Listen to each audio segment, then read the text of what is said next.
Assalamualaikum warahmatullahi wabarakatuh. Bertemu lagi bersama saya Suli Syamsiah, CGP Angkatan 7 Kabupaten Sumeneb. Pada video kali ini saya akan memaparkan aksi nyata modul 1.4 yaitu diseminasi budaya positif. Selamat menyaksikan. Berikut tabel rancangan tindakan aksi nyata. Dalam tabel rancangan tindakan aksi nyata, yang pertama harus terdapat judul modul. Yang kedua, nama peserta. Ketiga, latar belakang apa yang mendasari saya dalam membuat rancangan tindakan ini. Selanjutnya yaitu tujuan. Apa yang menjadi dampak dari tindakan ini yang ingin dilihat pada murid saya. Tolak ukur bukti apa saja yang dapat dijadikan indikator bahwa tindakan ini berjalan dengan baik. Selanjutnya yaitu lini masa tindakan yang akan dilakukan. Terakhir, dukungan yang dibutuhkan. Apa saja bahan, alat, atau tenaga yang Anda butuhkan untuk menjalankan tindakan. Bagaimana saya akan mendapatkannya? Rancangan tindakan untuk aksi nyata. Judul modul dan nama peserta. Judul modul 1.4 Budaya Positif. Nama peserta Suli Syamsiah, SPD, MPD. Latar belakang aksi nyata. Latar belakang. Budaya positif merupakan perwujudan dari nilai-nilai atau keyakinan universal yang diterapkan di sekolah. Suasana atau budaya yang berkembang di sekolah secara tidak langsung menjadi cermin dari tujuan mulia atau nilai-nilai yang sekolah anut dan yakini selama ini. Untuk itulah, menciptakan lingkungan positif agar terbentuk suatu budaya positif adalah suatu proses perjalanan pendidikan yang harus kita jalani. Karena ini merupakan tanggung jawab kita sebagai seorang guru, sebagai pemimpin pembelajaran. Suatu lingkungan yang aman akan memberikan murid kesempatan dan kebebasan untuk berproses dan belajar, sehingga mampu menerima dan menyerap suatu pembelajaran. Karenanya, sebagai guru harus mampu menciptakan suasana atau lingkungan positif yang sudah tentu berpihak pada murid. Tujuan aksi nyata. Tujuan aksi nyata kali ini yaitu yang pertama, mewujudkan budaya positif di sekolah dengan melibatkan para stakeholder. Yang kedua, membangun motivasi internal murid dalam pembelajaran. Ketiga, mewujudkan pembelajaran yang menyenangkan. Keempat, mewujudkan pembelajaran yang berpihak pada murid. Tolak ukur aksi nyata. Tolak ukur aksi nyata saya adalah terciptanya suasana atau lingkungan positif, murid terlibat secara aktif dalam membuat keyakinan kelas, guru saling berkolaborasi menerapkan terwujudnya budaya positif, terwujudnya pembelajaran yang menyenangkan dan berpihak pada murid. Guru dan murid di sekolah dapat menerapkan budaya positif secara konsisten. Lini masa tindakan aksi nyata. Lini masa tindakan aksi nyata. Pertama, meminta izin dan dukungan kepada kepala sekolah terkait aksi nyata yang akan dilakukan dan dilaksanakan pada Senin 25 Januari 2023. Yang kedua, pengenalan budaya positif di kelas dan membuat keyakinan kelas dan poster sekreatif mungkin berdasarkan keyakinan kelas yang telah disepakati. Dilaksanakan pada hari Jumat tanggal 27 Januari 2023. Yang ketiga, mensosialisasikan kepada rekan guru melalui diseminasi budaya positif. Pada hari Sabtu tanggal 28 Januari 2023. Dukungan yang dibutuhkan. Dukungan yang dibutuhkan pada aksi nyata kali ini yaitu kerjasama dan kolaborasi antara kepala sekolah, rekan sejawat, murid dan wali murid dalam penerapan keyakinan kelas guna mewujudkan budaya positif yang kemudian dapat terwujud juga di lingkungan rumah dan masyarakat. Kedua, alat dan bahan seperti kertas manila, sticky note, salin dia, mic, double tape, banner, speaker, spidol, dan lain-lain.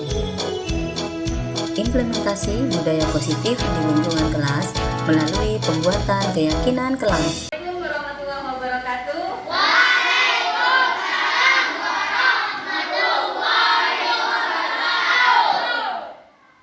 Selamat pagi. Pagi. Semangat pagi. Pagi, pagi, pagi, luar biasa. Hari ini kita akan membuat keyakinan kelas. Jadi keyakinan kelas 5 yang akan dilaksanakan atau dibuat untuk peraturan kelas ini. Sudah ada pernah yang tahu apa itu keyakinan kelas? Ya. Sekarang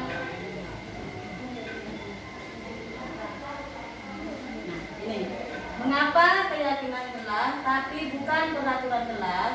Karena dengan keyakinan kita akan meyakini dalam diri kita dan akan berusaha bertanggung jawab terhadap nilai-nilai kebajikan yang diyakini. Jadi kenapa kok bukan sudah ada peraturan sekolah atau sudah ada tata tertib di sekolah. Jadi bukan itu. Jadi mengapa keyakinan kelas jadi bukan peraturan kelas? Karena dengan adanya keyakinan kita akan meyakini dalam diri kalian. Jadi dalam diri kalian sendiri dan akan berusaha untuk bertanggung jawab terhadap nilai-nilai yang sudah diyakini. Itu. Nah, jadi sekarang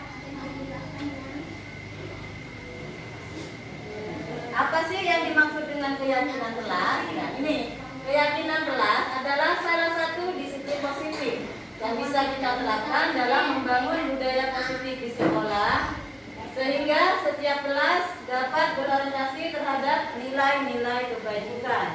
Itu ya. Jadi apa sih keyakinan kelas? Jadi keyakinan kelas itu salah satu disiplin positif. Dan dengan mengkonversi kalimat tata tertib di sekolah menjadi kalimat positif. Jadi itu. Apa sih contohnya kalimat positif? Misalnya dari jangan berlari-lari. Nah, itu kalimat positifnya nanti apa? Berjalan. Ya, berjalan. Atau misalnya jangan membuang sampah sembarangan. Apa kalimat positifnya apa? Buang sampah pada itu misalnya ini dilarang apa? Mencontek umpamanya. Apa kira-kira kalimat positifnya? Tidak ada kata tidak boleh ada dilarang, tidak boleh. Nah, pokoknya tidak ada. Jadi tidak dan apa tadi? Dilarang gitu. Jadi misalnya, nah ini ya. Jadi kita nanti akan membuat seperti ini. Nah, ini contohnya keyakinan kelas. Misalnya dilarang terlambat masuk kelas misalnya. Nah, jadi keyakinan kelasnya bisa menjadi disiplin waktu. Atau dilarang berkata kasar. Jadi kalimat apa keyakinan kelasnya kita bertutur kata. Jadi seperti itu. Misalnya dilarang mencontek. Apa tadi? Dilarang belajar. Bersikap jujur. Itu ya. Nah, sekarang tugas kalian. Nah, ini ya. Ini kalian nanti. Nah, apa yang harus kalian lakukan sekarang? Masing-masing siswa dapat melakukan satu keyakinan yang mereka harapkan. Jadi kalian satu-satu akan ditulis kasih ini ya. Nanti satu-satu silakan tulis satu keyakinan kelas yang kalian inginkan di kelas ini. Misalnya saling menghargai atau menghargai teman. Jadi kalau misalnya dilarang membuli itu benar apa salah? Salah. Harusnya saling menghargai, saling menyayangi sesama itu. Misalnya tidak boleh ramai di dalam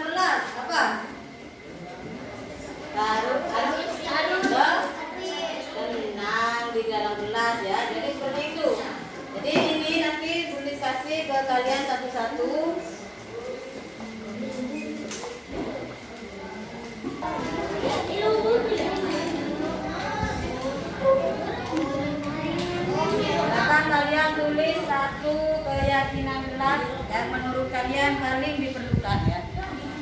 Satu saja, mana?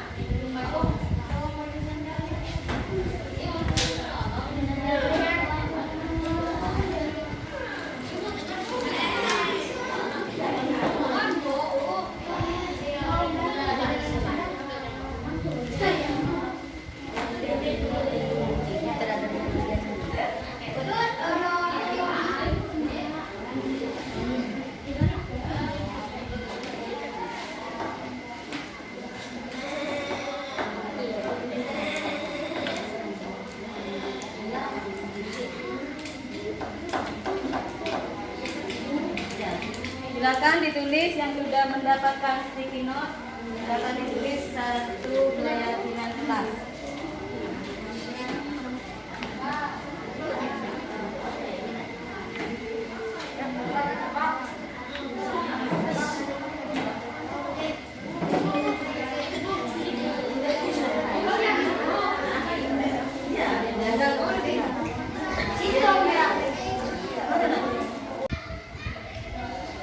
Apakah kalian sudah selesai menulis? Silakan ditempel di sini. Dimulai dari yang disuruh dipanggil ya. Dari Alvan. Ican.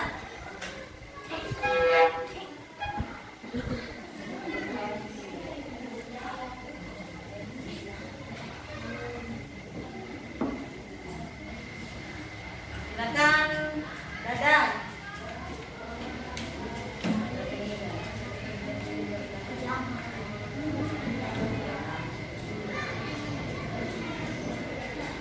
Terus silakan Alia.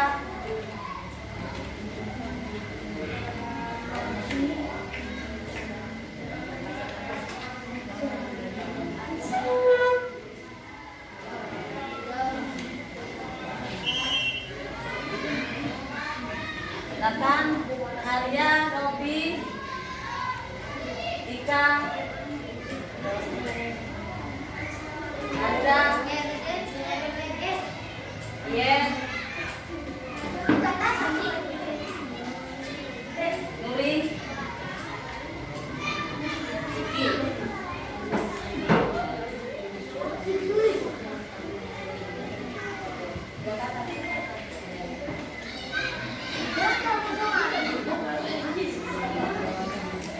Silakan lanjut ke Aca. Aca di sini.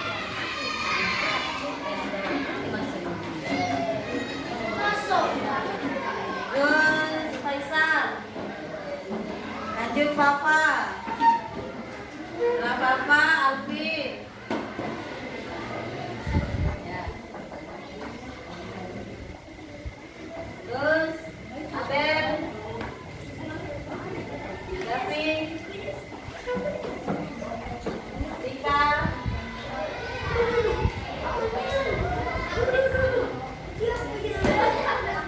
Terus Vicky. Ira.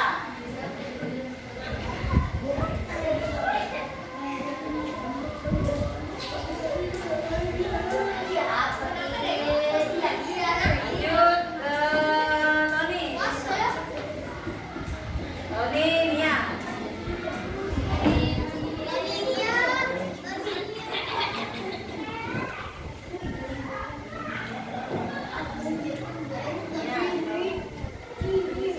Terus Putra. Diba. Putra, Diba, terus dan ini.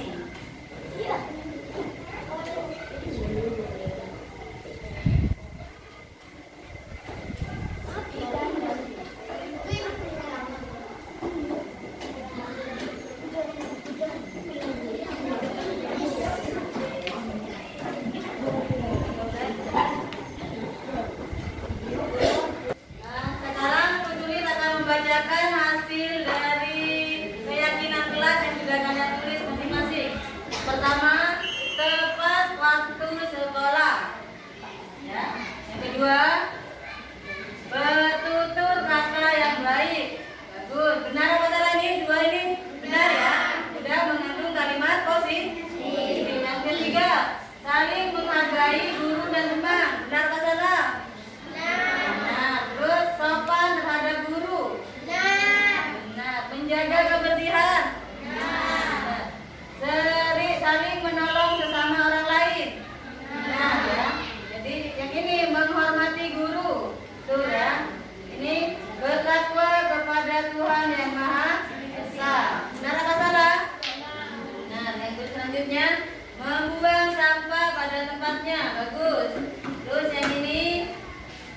saling menghargai teman. Bagus. Terus kita lanjut ke sini, bersikap jujur. Bagus ini. Menjaga lingkungan di sekitar sekolah. Bagus. Bertakwa kepada Tuhan yang Maha Esa. Saling menolong sesama teman. Bagus. Ini saling menghargai sesama teman. Ini saling menolong dan saling menolong yang kesusahan. Bagus. Harus disiplin. Saling menghargai teman.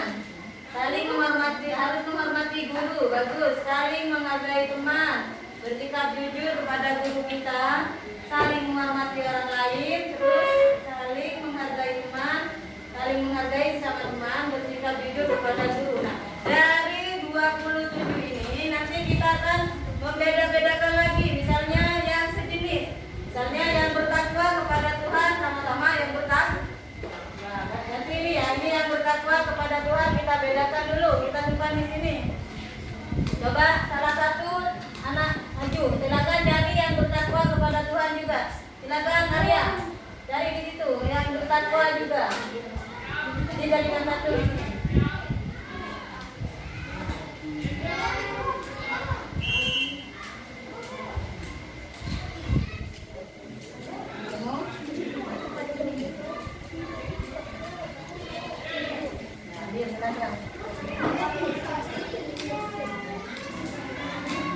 Lanjut saling ini bertepat waktu ke sekolah. Silakan yang sejenis dengan ini, silakan cari yang tepat waktu ke sekolah. Silakan Dadang, ya Dadang, silakan cari yang tepat waktu ke sekolah. Kalau tidak ada, cuma satu. Satu ini, cuma satu. Kita lanjutin yang tadi dulu. Menghargai teman, ya saling menghargai. Yuk, silakan cari yang sejenis dengan ini, saling menghargai. Silakan cari satu. Menghargai. Nah, kalau ada yang ada menghargainya, silakan ambil taruh sini. Yuk lagi. Robi. Cari yang sama, yang sejenis. Aca. Dari yang sejenis saling menghargai teman, yang saling ada yang menghargainya, ayo. Saling menghargai teman, banyak itu.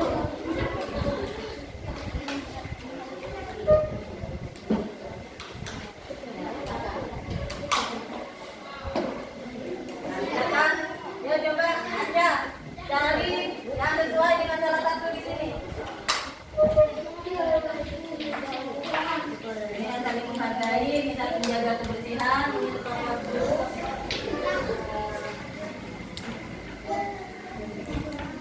Silakan cari yang mana? Ini yang bertakwa. Ini yang tepat waktu, saling menghargai, saling menghormati. Kalau saling menghormati masih yang mana? Masih yang menghargai ya, sama ya. Karena saling menghormati dan menghargai itu sama. Yang mana itu? Menghargai. Oh ini ya betul. Ya, lanjut. Kapan? Silakan cari salah satu. Terus Anda silakan cari salah satu di sana. Terus tempelkan di sini mana yang masuk. Tidak apa-apa kalau menghargai kamu taruh di bagian sini. Kamu ambil satu, cepat.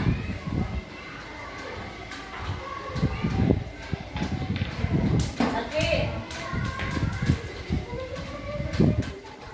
Silakan cari salah satu yang masuk, nanti masukkan ke sini. Ini di sini ada bertakwa kepada Tuhan, tepat waktu ke sekolah, saling menghargai.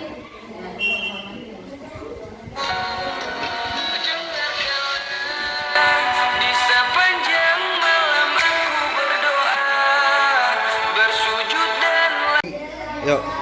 Ya, silakan Biba bacakan keyakinan kelas 5 yang sudah kita dapat hari ini.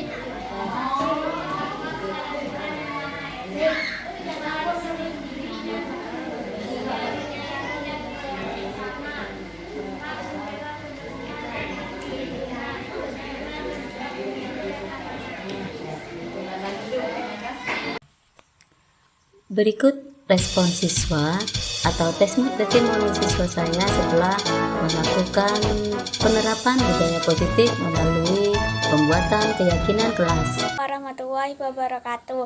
Perkenalkan, nama saya Umu Habibah dan sekolah saya di SDN Manding Timur 2 kelas 5.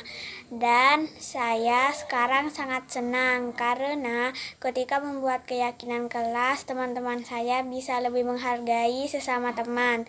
Baik, sekian dari saya. Wassalamualaikum warahmatullahi wabarakatuh.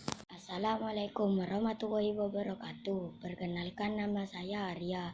Saya siswa kelas 5 SDN Mending Timur 2. Saya senang ketika hari Jumat kelas 5 membuat keyakinan kelas. Saya senang setelah membuat keyakinan kelas dan kelas saya saling tolong-menolong. Terima kasih. Wassalamualaikum warahmatullahi wabarakatuh. Assalamualaikum warahmatullahi wabarakatuh. Perkenalkan, nama saya Nazla Safira. Saya kelas 5 dari SDN Manding Timur 2. Tadi saya sudah membuat keyakinan kelas bersama dengan semua teman-teman di sekolah. Contohnya adalah datang tepat waktu, membuang sampah pada tempatnya, bersikap jujur kepada guru dan teman. Itulah kesepakatan kelas saya. Wassalamualaikum warahmatullahi wabarakatuh. Berbagi pemahaman dan pengalaman dalam menerapkan budaya positif kepada rekan-rekan di sekolah dengan melalui diseminasi budaya positif di SD Negeri Manding Timur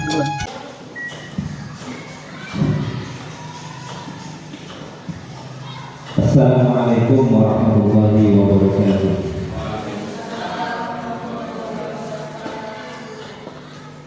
Alhamdulillah, nahmaduhu wa nasta'inuhu wa nastaghfiruh wa na'udzu billahi min shururi anfusina wa min sayyiati a'malina may yahdihillahu fala mudilla lahu wa may yudlil fala hadiya lahu. Asyhadu an la ilaha illallah wa asyhadu anna Muhammadan abduhu wa rasuluh, amma ba'd. Yang kami hormati Ibu Kepala Sekolah SDN Manding Timur Kabupaten Sumeneb, yang kami hormati Bapak dan Ibu Guru dan staf TU SDN Manding Timur 2 Kabupaten Sumeneb.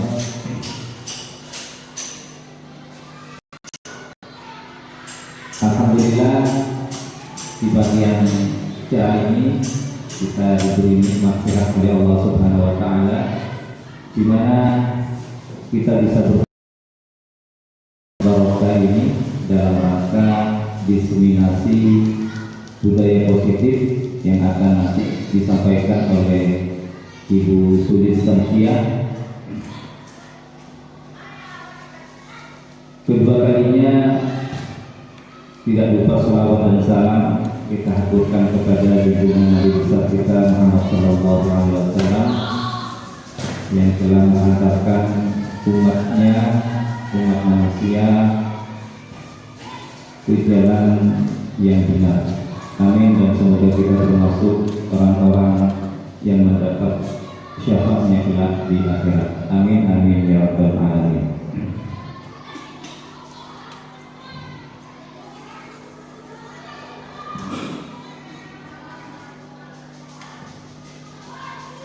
Baiklah, pada hari ini akan dipaparkan diseminasi budaya positif. Ini merupakan salah satu tugas dalam modul 1.4, di mana Bapak Ibu perlu diketahui bahwa perjalanan panjang seorang calon guru bergerak ini sangat luar biasa sekali semangatnya, terutama menjelang akhir-akhir pada bulan-bulan ini merupakan tugas yang sangat berat, karena harus merekam 60 menit untuk diupload nanti videonya, dan itu minimal 1 jam. Di Diseminasi budaya positif ini sekali lagi adalah merupakan salah satu tugas dalam modul 1.4 pada pelatihan pendidikan guru penggerak angkatan ke-7. Kebetulan saya sebagai pengajar praktik di angkatan ke-7 kelas 300 nantinya akan disampaikan beberapa materi, yaitu tentang perubahan paradigma, kemudian teori kontrol, kemudian disiplin positif, 5 kebutuhan dasar manusia, keyakinan kelas, dan kemudian segitiga restitusi. Ini materi yang luar biasa karena nanti tujuannya bisa diterapkan di sekolah yang menjadi sekolah penggerak ini. Maka dari itu saya hanya sebagai moderator saja, nanti akan dipaparkan panjang lebar oleh calon guru penggerak atas nama Ibu Sulisansia SPD MPD, yang tujuannya adalah agar pendidik itu bisa mendidik siswa dengan hal yang positif dan bisa berkembang tentunya.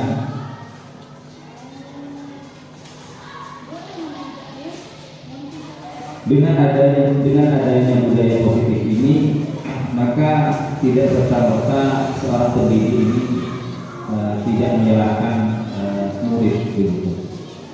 Jadi alangkah baiknya dan mari kita saksikan paparan diseminasi budaya positif ini agar nanti bukan hanya diseminasi saja, tapi bisa diterapkan di lingkungan sekolah ini.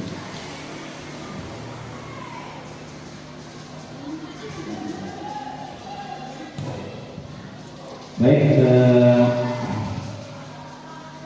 jika nanti ada dibuka pertanyaan dan lain-lain, ini akan disampaikan lebih detail tentang apa itu budaya positif. Karena kemarin sudah dilakukan oleh Ibu Sudi, seorang calon guru penggerak ini melakukan keyakinan kelas, kemudian segitiga restitusi.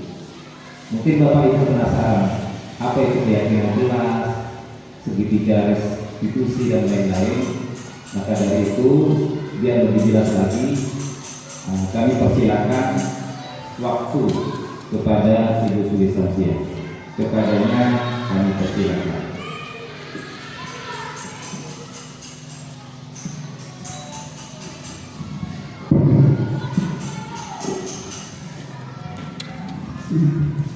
Assalamualaikum warahmatullahi wabarakatuh.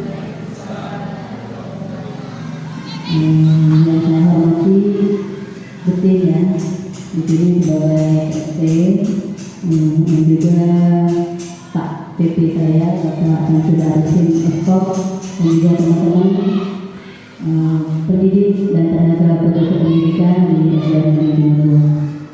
Izinkan saya hari ini untuk mendiseminasikan atau melakukan sosialisasi ataupun apa namanya itu pembahasan, seperti itu, pembahasan dari modul 1.4 di CGP angkatan 7 ini, yang modul 1.4 ini judulnya adalah budaya positif.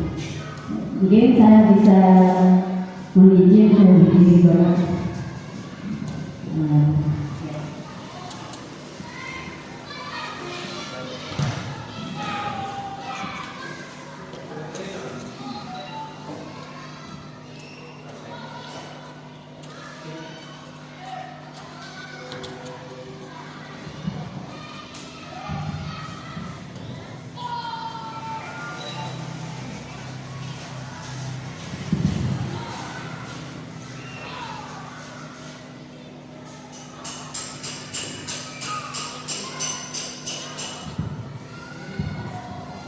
Saya lanjutkan lagi. Mungkin saya bisa. Ini judul dari diskriminasi kali ini yaitu aksi nyata modul 1.4 diskriminasi budaya positif di SDN Mandiri Timur 2 dengan narasumber saya Santia sebagai CGP Angkatan 7 Kabupaten Sumeneb dan yang moderatornya yaitu kebetulan Bapak pengajar dan saya yaitu Bapak Santi Idris Eskom.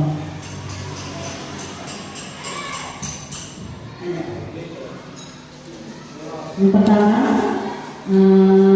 dalam budaya positif itu sebelum kita mempelajari atau menjelaskan saya tentang apa saja yang ada dalam budaya positif, ada baiknya kita tahu dulu yaitu perubahan paradigma belajar.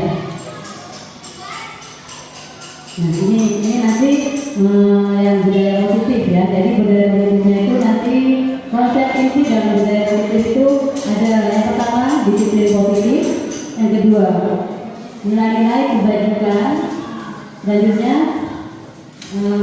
teori motivasi, hukuman dan penghargaan, restitusi, selanjutnya juga keyakinan kelas, ada kebutuhan dasar manusia, 5 posisi kontrol, dan juga segitiga restitusi.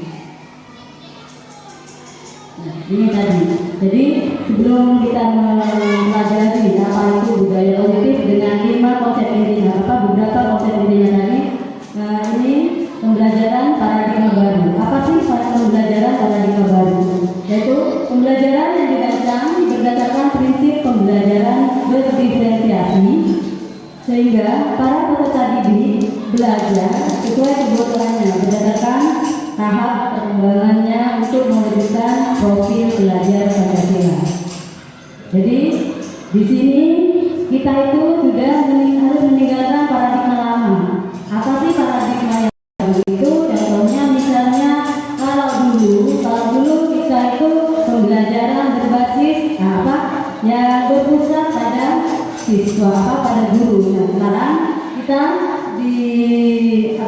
di dalam pembelajaran paradigma baru yaitu kita harus pembelajaran itu yang berpusat pada murid atau siswa. Jadi pembelajaran sesuai dengan filosofi pemikiran Mahathir bahwa pendidikan itu harus menghamba dan menuntun seperti itu. Nantinya dalam paradigma baru ini tujuannya yaitu untuk membentuk karakter profil belajar Pancasila. Masih ingat 6 profil belajar Pancasila Bapak Ibu? Ya, coba Ibu Iren. Yang pertama, beriman dan bertakwa kepada Tuhan Yang Maha Esa dan berakhlak mulia. Itu yang pertama. Yang kedua, Bapak Ibu masih ingat? Yang ketiga, apa? Pak Edi? Lupa. Mungkin Bapak Ibu yang lain, Pak Ibu lagi. Kreatif, terus Bapak Ibu mandiri. Ya, Ya itu berkebinekaan global ya. Jadi titik barusan itu bukan berwawasan global tapi berkebinekaan global. Jadi ada 6. Itu ya. Jadi yang pertama beriman dan bertakwa kepada Tuhan Yang Maha Esa dan berakhlak mulia. Yang kedua berkebinekaan global. Yang ketiga bergotong royong. Yang keempat kreatif. Dan juga yang kelima itu bernalar kritis dan yang keenam mandiri. Itu. Mungkin karena kita memang di sini sudah sekolah penggerak dan ini sudah sering dalam setiap pembelajaran kita memang harus menyertakan pembentukan karakter profil belajar Pancasila. Itu. Kita lanjut ya. Nah, ini merupakan budaya positif yang pertama. Jadi dari beberapa budaya positif, nah ini yang pertama yaitu disiplin positif dan nilai-nilai kebijakan universal. Itu. Nah ini menurut teori kontrol Dr. William Glasser serta miskonsepsi yang terjadi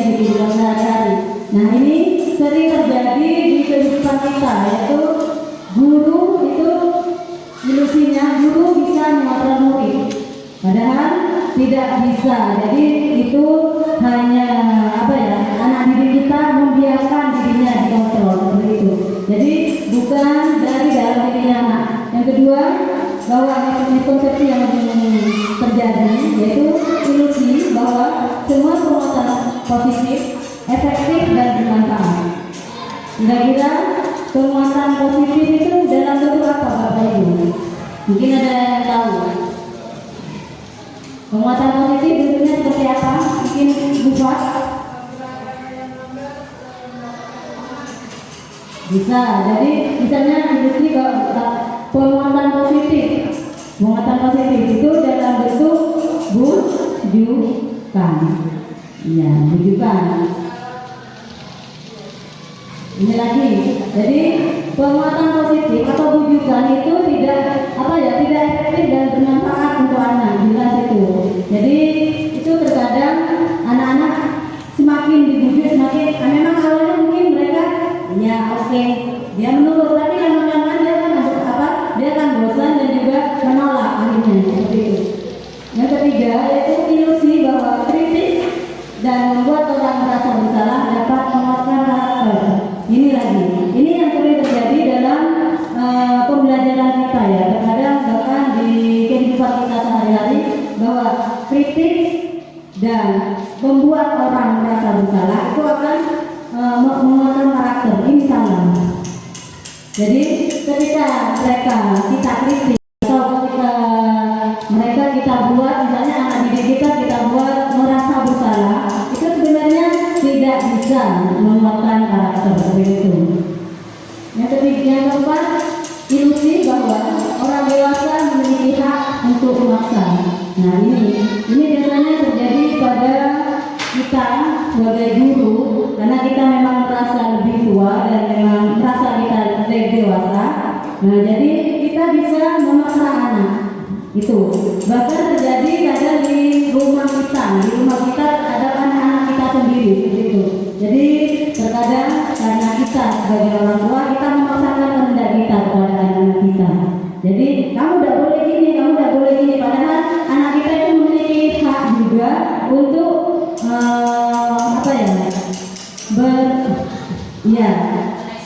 berekspresi sesuai dengan dirinya sendiri, sesuai dengan karakter mereka seperti itu. Jadi jangan batasilah anak-anak itu. Makanya kenapa Dr. William Glasser ini menyebutkan bahwa ini merupakan miskonsepsi.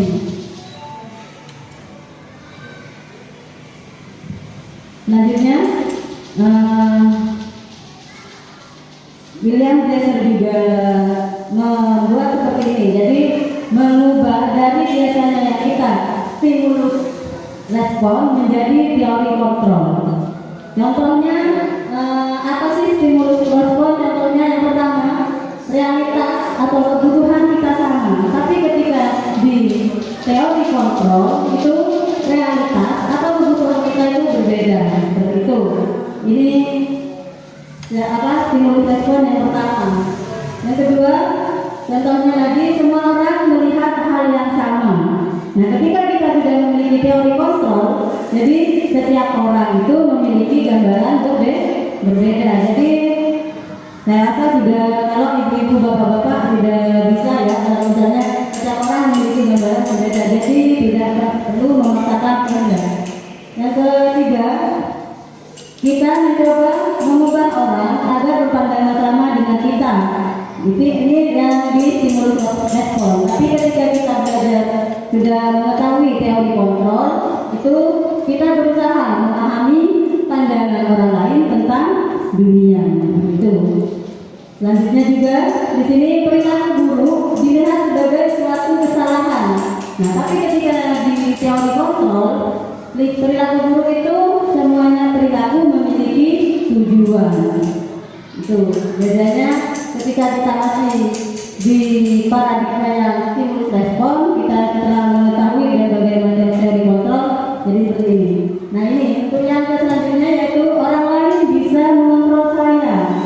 Tapi ketika orang sudah memiliki teori kontrol, itu hanya Anda atau hanya saya yang bisa mengontrol diri saya. Termasuk juga tentang manajemen emosi kita sendiri jangan terpaksa. Nanti misalnya saya kasihan, tak nyaman misalnya, nggak enak misalnya seperti itu. Jadi ini semua tergantung dari kita.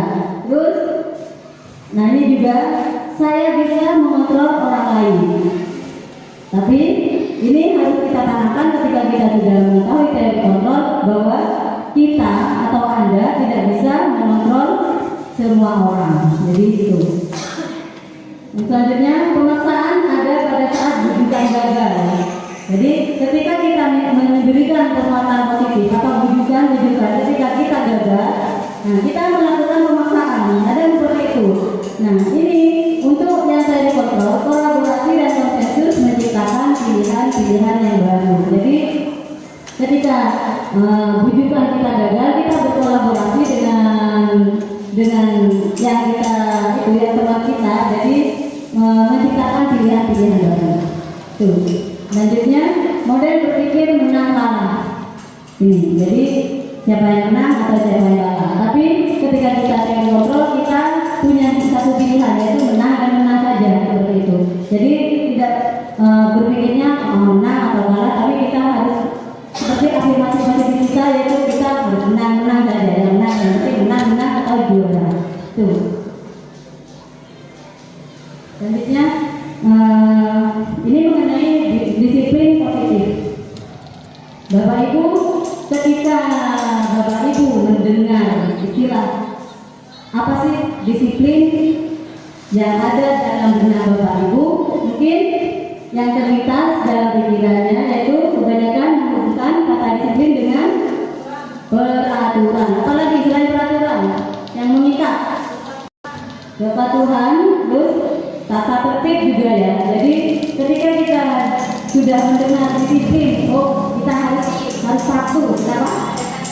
Iya, betul. Ketika disiplin, ketika kita mesti hubungannya dengan sanksi atau hukuman. Itu. Nah, kita di sini belajar apa sih arti kata disiplin. Jadi disiplin itu berasal dari kata disiplina, yaitu bahasa Latin yang artinya belajar. Kata disiplin juga berasal dari kata-kata yang sama, yaitu disipel, yaitu yang artinya murid atau pengikut, itu ya. Jadi disiplin itu berasal kata-katanya itu murid atau pengikut. Jadi untuk menjadi seorang murid atau untuk menjadi seorang pengikut, seseorang itu harus paham betul alasan mengapa mereka mengikuti suatu aliran atau suatu ajaran tertentu, seperti itu. Sehingga motivasi yang terbangun adalah motivasi intrinsik, bukan dari motivasi ekstrinsik, atau motivasi yang berasal dari dalam diri kita, bukan dari yang dari teman kita, dari sahabat kita, dari pasangan kita, misalnya seperti itu. Jadi benar-benar motivasinya itu, ketika kita sudah menjadi murid, bukan lagi kita menginginkan apa, tapi ketika kita sudah saya ingin seperti itu, jadi seperti itu ya. Nah, sebagai pendidik, tujuan kita adalah menciptakan anak-anak yang memiliki disiplin diri, sehingga mereka bisa berperilaku dan mengacu pada nilai-nilai kebajikan universal dan memiliki motivasi intrinsik. Ini, jadi tugas kita memang harus memunculkan dari dalam anak didik kita motivasi intrinsik. Jadi bukan karena bujukan kita, bukan karena rayuan kita, misalnya kamu harus gini, enggak. Tapi muncul sendiri dari motivasi dari anak didik kita sendiri, dari motivasi yang dari dalam. Ini disiplin positif, yaitu cara penerapan disiplin yang mengajarkan anak bertanggung jawab dan menumbuhkan kesadaran diri berdasarkan nilai-nilai kebajikan. Ini, jadi disiplin positif itu cara menerapkan disiplin yang mengajarkan anak bertanggung jawab dalam menumbuhkan kesadarannya berdasarkan nilai-nilai kebajikan yang telah diketahui. Lanjut, lebih ke arah disiplin diri yang dapat mengontrol diri dalam melakukan tindakan. Jadi disiplin positif itu lebih ke arah disiplin diri, yang dapat mengontrol diri dalam melakukan setiap tindakan. Yang selanjutnya, dapat membuat murid memahami dan menyadari berdasarkan motivasi internal, bukan melalui paksaan, ujian, atau bahkan hukuman. Ini, jadi disiplin positif itu memang benar-benar kita bisa membuat murid menyadari bahwa motivasi internal kita, motivasi internal mereka bukan berasal dari paksaan atau sekedar hukuman atau bahkan dari ujian kita. Setelah disiplin positif, kita ini ya, nilai-nilai kebajikan universal. Ini apa sih nilai-nilai kebajikan itu? Nilai-nilai kebajikan merupakan faktor penguat yang mendasari murid dalam memotivasi dirinya dalam melakukan disiplin positif itu ya. Jadi nilai-nilai kebajikan merupakan faktor penguat yang mendasari murid dalam memotivasi dirinya untuk melakukan tindakan yang positif atau disiplin yang positif. Nilai kebajikan adalah sifat-sifat positif manusia yang merupakan tujuan mulia yang ingin dicapai setiap individu. Itu nilai-nilai kebajikan. Ada beberapa organisasi pendidikan yang memiliki nilai-nilai kebajikan, misalnya seperti kita profil pelajar Pancasila. Nah ini yang dimiliki di Kemendikbud ya, kalau kita. Jadi beriman yang pertama itu seperti tadi yang kita telah sampaikan di awal bahwa profil pelajar Pancasila itu ada 6. Jadi beriman, bertakwa kepada Tuhan Yang Maha Esa dan berakhlak mulia, mandiri, bicara aktif, berkebijakan global, bergotong royong, kreatif. Ini bergotong royong di sini bukan semata-mata kita kerja bakti membuat apa gitu ya, tapi lebih ke kolaborasi. Kita berkolaborasi bagaimana anak didik kita membangun kolaborasi di setiap pembelajaran atau di setiap hidupnya di sehari-hari.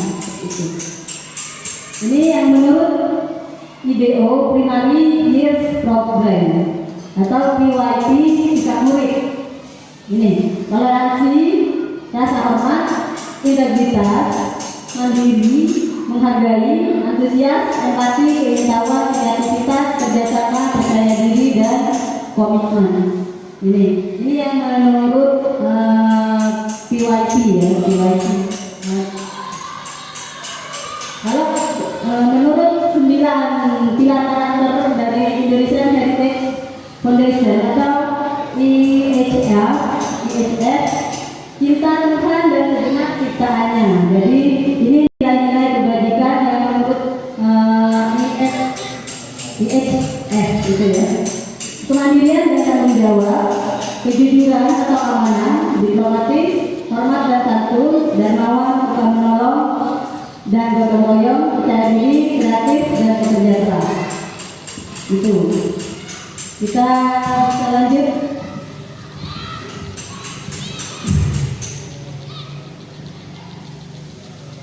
Ini yang menurut ini ya, petunjuk seumur hidup dan keterampilan hidup, lifelong wellness and life skill.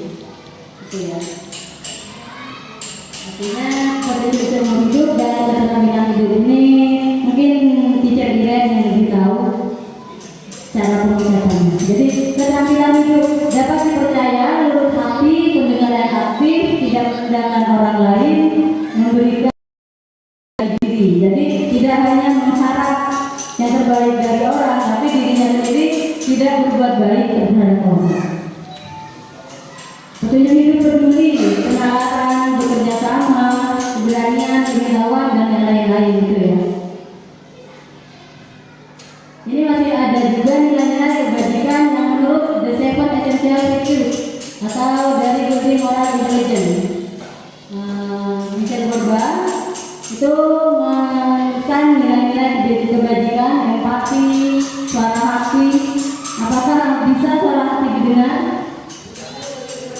Nah, tidak bisa didengar tapi bisa dirasakan. Apa Bu Iren? Hanya Tuhan yang tahu. Seperti lagunya itu. Rasa hormat, kebaikan, toleransi dan keadilan. Ini juga yang menurut dari Project. Ini tadi itu kita sudah mengetahui tentang disiplin positif dan nilai-nilai kebajikan. Materi yang kedua, ini dalam budaya positif itu ada teori motivasi, hukuman dan penghargaan, juga restitusi. Motivasi perilaku manusia. Sebagai seorang pendidik, saat Anda perlu hadir di suatu pelatihan, nah ini mungkin saya tanyakan kepada Bapak Ibu. Ketika saya bertanya seperti ini, misalnya, sebagai seorang pendidik, saat Anda perlu hadir di suatu pelatihan, motivasi apa yang mendasari tindakan Anda? Coba kalau Bu Iren, motivasinya apa? Ketika Bu Iren diundang, ayo Ibu Iren silakan ikut pelatihan ini, misalnya. Motivasinya apa?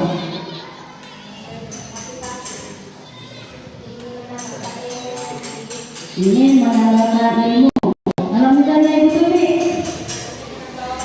ingin menambahkan, Pak Edi lupa lagi.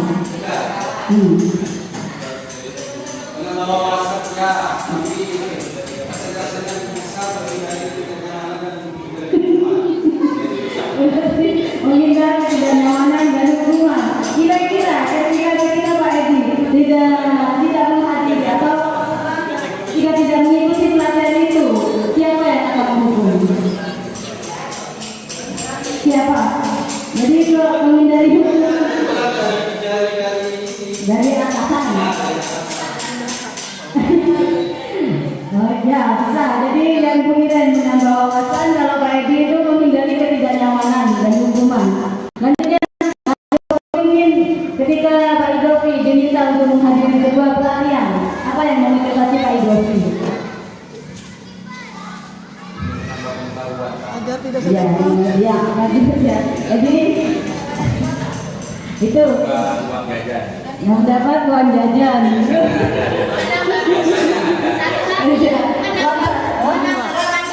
Nambah teman baru itu. Nambah penghasilan ya. Jadi ketika ini ada tiga ya, ada tiga mungkin kita jika dikelompokkan ke tiga kelompok besar. Yaitu yang pertama seperti yang Pak Edi katakan tadi, bahwa menghindari teguran atau menghindari hukuman dan ketidaknyamanan. Misalnya ketika Pak Edi tidak menghadiri pelatihan itu takut ditegur misalnya oleh ibu kepala sekolah seperti itu. Tapi kita tahu sendiri ibu kepala sekolah kita tidak seperti itu. Dari hati dan tidak sombong. Terima kasih buat ibu timnya. Dan yang kedua itu biasanya itu mendapatkan imbalan. Nah, seperti yang Pak Jokowi tadi juga Pak Adi tadi, bahwa menambah penghasilan seperti itu ya. Ya, itu. Terus yang ketiga ini yang paling bagus. Jadi motivasi yang paling bagus yaitu menghargai nilai-nilai kebijakan diri sendiri, yaitu seperti yang sudah sampaikan, ingin menambah ilmu misalnya, ini menambah wawasan seperti yang Bu Tuti katakan tadi. Jadi yang paling bagus itu memang membuat motivasi dari dalam diri kita bahwa kita jangan menghindari teguran atau ketidaknyamanan seperti yang Pak Edi misalnya, atau seperti yang Pak Adi dan Pak Idovi yang tadi mendapatkan imbalan. Jangan. Jadi usahakan untuk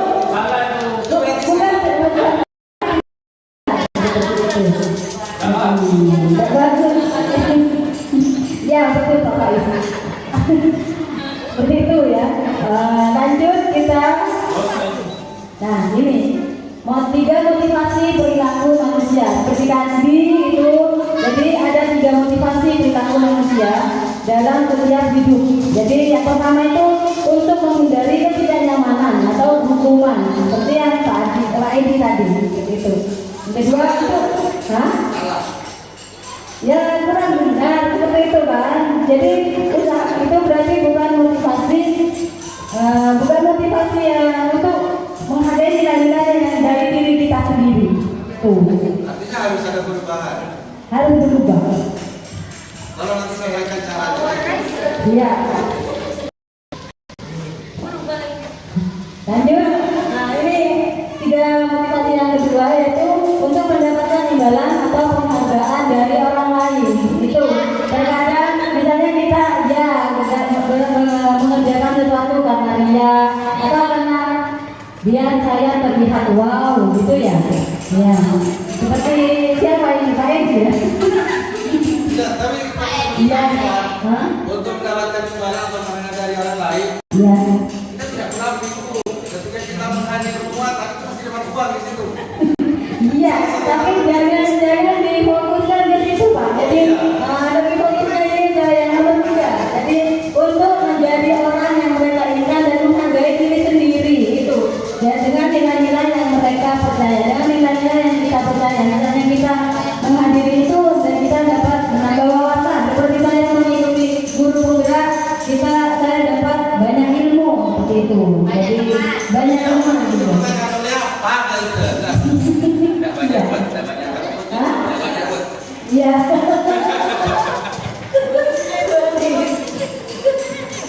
Lanjut ya. Nah ini teori motivasi.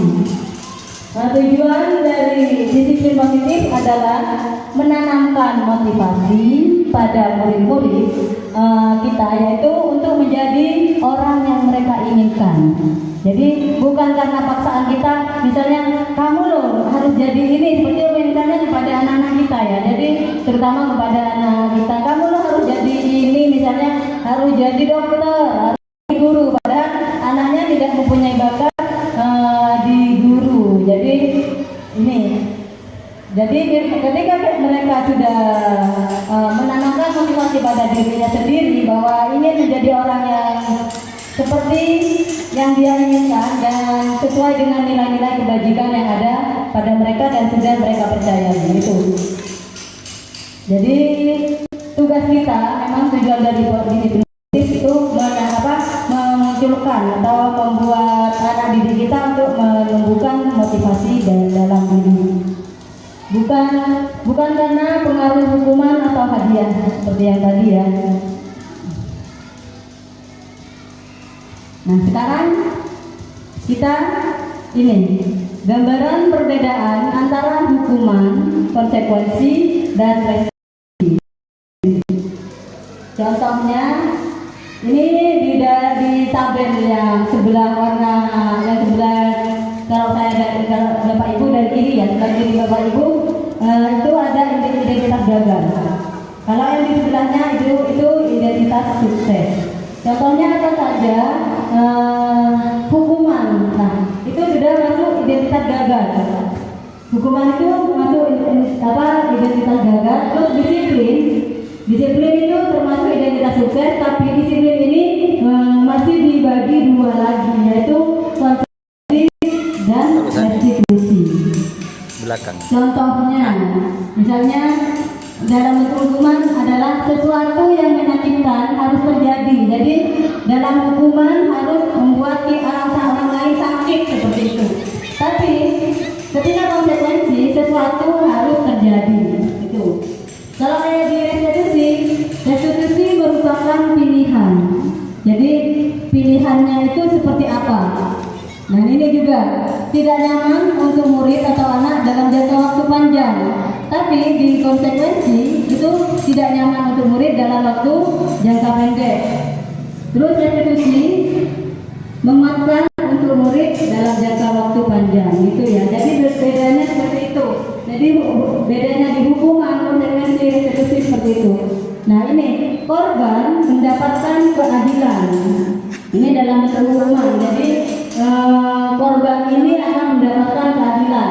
Tapi ketika konsekuensi korban bisa diabaikan. Dan restitusi, kalau di restitusi korban ini mendapatkan ganti. Jadi bukan langsung misalnya si A bersalah kita langsung vonis, misalnya terjadi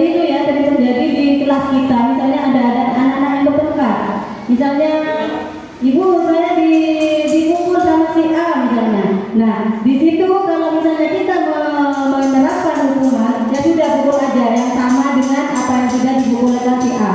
Seperti itu. Tapi ketika melaksanakan yang konsekuensi, korban ini bisa diabaikan. Dan juga ketika ada eksekusi, ini korban mendapatkan ganti. Gantinya apa? Jadi gantinya misalnya seragam sekolahnya yang dicopot atau sobek bisa di si anak yang enggak atau yang membuat masalah ini bisa membuat lagi misalnya kasih bajunya yang copot misalnya itu ganti dibetulkan lagi oleh dia. Jadi mendapatkan ganti. Ini ganti itu yang hukuman murid atau anak yang tersakiti. Jadi murid atau anak-anak itu akan tersakiti. Jelas ini ya, kalau hukuman itu misalnya kita dipukul misalnya jelas mereka sakit hati atau sakit fisik. Untuk yang konsekuensi, kalau konsekuensi itu anak dibuat tidak nyaman saja. Jadi anak dibuat tidak nyaman. Tapi ketika eksekusi, anak mendapatkan penguatan. Itu. Untuk yang selanjutnya perilaku pasif agresifnya jadi hukuman, tapi ketika di konsekuensi penguatan hanya bertahan dalam jangka waktu pendek dan masalah kalau dieksekusi itu masalah kesehatan. Lanjut ya.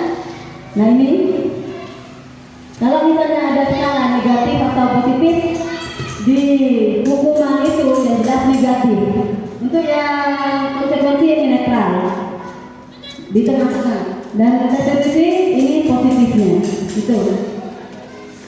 Ini lagi kalau hukuman awas kalau dilakukan lagi ya nanti awas kamu misalnya seperti itu. Tapi ketika di konsekuensi lakukan apa yang saya katakan itu.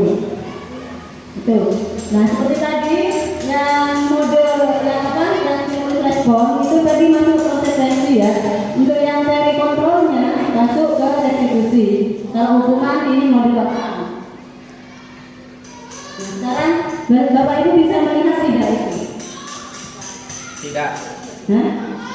Tidak. Bisa melihat tapi tidak jelas. Tidak jelas. Ya, saya ini Bapak Ibu menentukan apakah kalau misalnya tidak bisa terlihat biar saya nanti bacakan apakah ini masuk hukuman atau konsekuensi ya. Ya, nomor 1 misalnya mencatat 100 kali di dalam buku kalimat saya tidak akan terlambat lagi karena terlambat ke sekolah. Ini masuk hukuman atau konsekuensi? Konsekuensi apa hukuman? Ayo.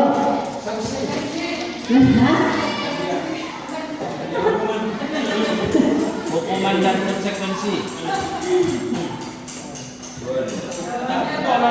Jawabannya adalah ini ya. Nah, ini sanksi atau konsekuensi. Jadi ini masuk konsekuensi. Jadi tepuk tangan untuk Ibu Sofi yang dia menyanyikan. Yang kedua, misalnya lari mengelilingi lapangan basket 2 kali karena terlambat hadir di sekolah. Hukuman atau konsekuensi?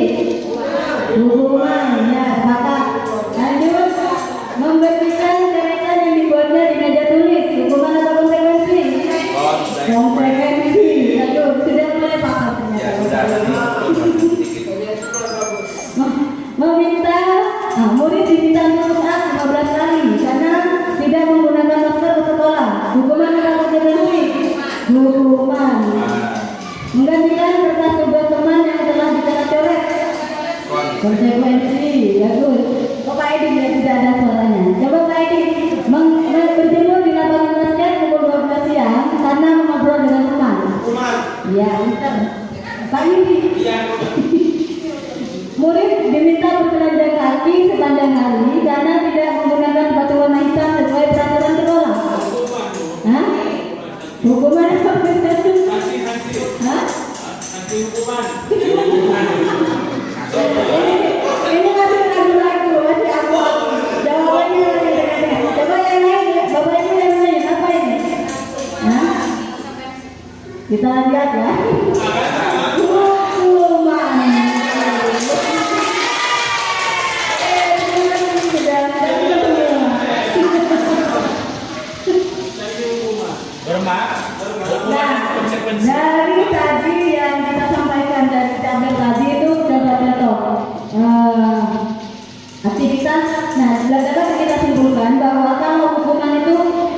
bersifat tidak terencana, atau tiba-tiba.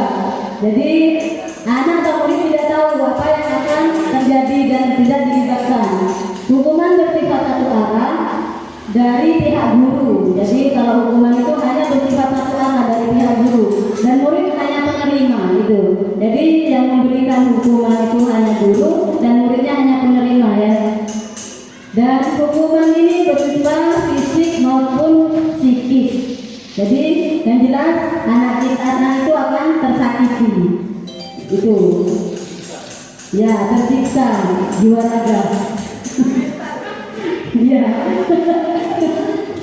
Nah, kalau yang disiplin dalam bentuk konsekuensi ini sudah terencana atau sudah disepakati, sudah dibahas dan sudah disetujui. Itu ya, bedanya itu. Jadi kalau hukuman ini anak-anak tidak tahu tiba apa yang akan dia dapat. Tapi kalau di dalam konsekuensi mereka tahu kalau saya seperti ini nanti saya harus begini itu. Jadi sudah sesuai dengan kesepakatan.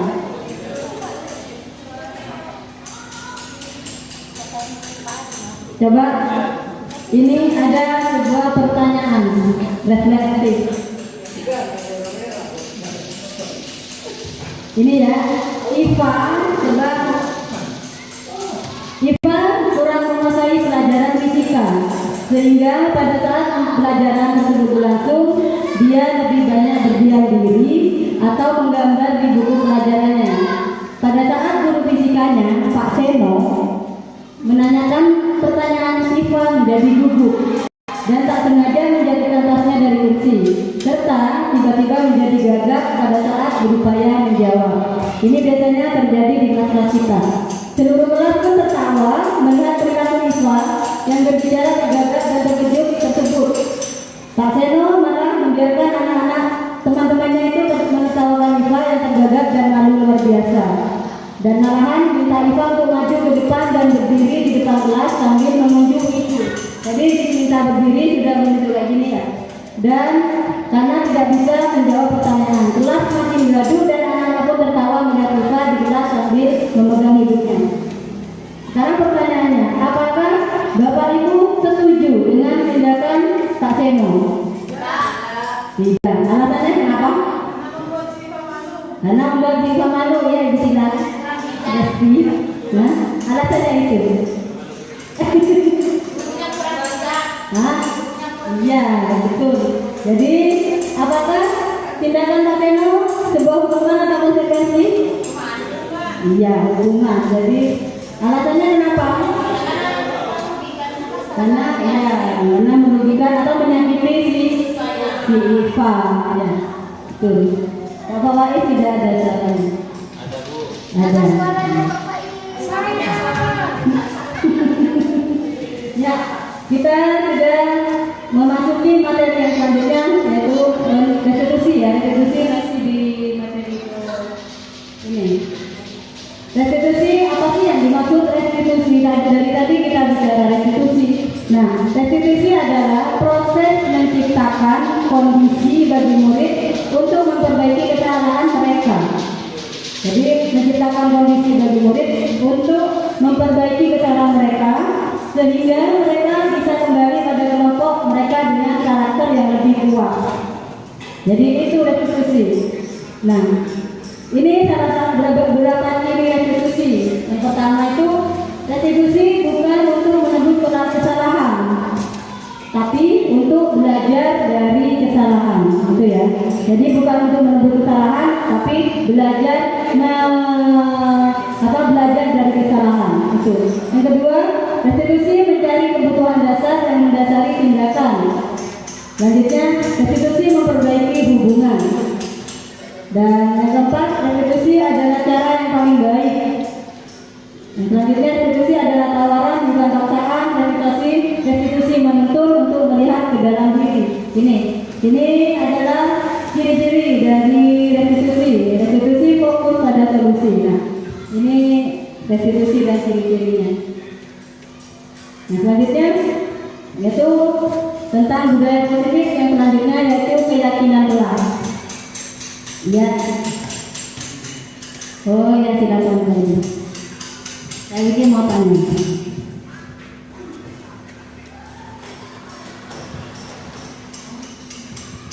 keyakinan kelas. Apa Bapak Ibu sudah pernah mendengar? Kurang, ya, mendengar tapi masih belum tahu apa sih itu keyakinan kelas ya. Ya, jadi ini ya. Jadi mengapa keyakinan kelas? Mengapa bukan peraturan kelas? Jadi ini kita buat pertanyaan tematik gitu. Jadi mengapa memiliki peraturan tentang penggunaan helm pada saat mengendarai kendaraan? Misalnya kenapa itu? Kenapa kita di peraturan ada peraturan penggunaan helm? Untuk apa itu kira-kira? Menjaga keselamatan. Lalu mengapa kita memiliki peraturan tentang penggunaan masker dan mencuci tangan setiap saat? Iya, ya, jadi itu nilai-nilai keselamatan dan kesehatan itulah yang nanti kita sebut dengan keyakinan, gitu ya. Jadi keyakinan itu nilai-nilai kebajikan universal yang disepakati secara tersirat maupun tersurat. Itu. Nah, ini syarat pembentukan keyakinan kelas. Jadi ketika kita akan membuat keyakinan kelas di kelas Bapak Ibu, yang pertama keyakinan kelas bersifat lebih abstrak dari peraturan yang lebih rinci dan konkret. Jadi kalau keyakinan kelas lebih bersifat abstrak. Terus keyakinan di kelas juga berupa pertanyaan terbang, bukan pertanyaan maaf. Keyakinan kelas berupa pernyataan universal. Selanjutnya, pernyataan keyakinan kelas senantiasa dibuat dalam bentuk positif. Jadi tidak ada kata tidak boleh membuang sampah. Nanti ketika dia membuat keyakinan kelas, apa kira-kira? Buanglah sampah pada tempatnya. Misalnya dilarang mencontek. Apa kira-kira? Harus bersikap jujur. Seperti itu. Jadi kalimat pernyataannya dalam keyakinan kelas itu harus mengandung kalimat positif, bukan kalimat negatif. Jadi tidak mengandung kata tidak boleh, dilarang, jangan, seperti itu.